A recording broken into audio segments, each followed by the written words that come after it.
حسینہ واجد ملک چھوڑنے سے قبل اپنی تقریر میں امریکہ پر کیا الزامات لگانا چاہتی تھیں، تفصیلات سامنے آ گئیں۔ سابق بنگلہ دیشی وزیر اعظم شیخ حسینہ ملک سے فرار ہونے سے پہلے مظاہرین سمیت قوم سے خطاب کرنا چاہتی تھیں، تاہم بڑھتے احتجاج کے باعث انہیں جلد از جلد وہاں سے نکل جانے کا مشورہ دیا گیا۔ تاہم اب بھارتی میڈیا نے یہ دعویٰ کیا ہے کہ شیخ حسینہ نے بھارت میں اپنے قریبی ساتھیوں سے نہ کی جانے والی تقریر کے بارے میں بات کرتے ہوئے یہ انکشاف کیا ہے کہ ایک خط میں شیخ حسینہ نے امریکہ پر یہ الزام لگایا ہے کہ امریکہ ملک میں حکومت کی تبدیلی کی سازش کر رہا ہے اور اگر موقع ملتا تو اپنی تقریر میں یہ بات کہتی۔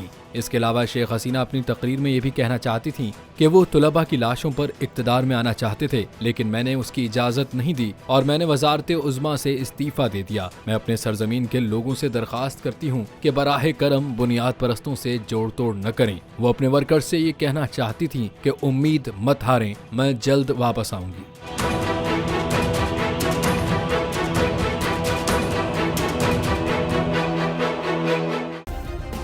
سبسکرائب کریں اور بیل دبائیں تاکہ کوئی خبر رہ نہ جائے۔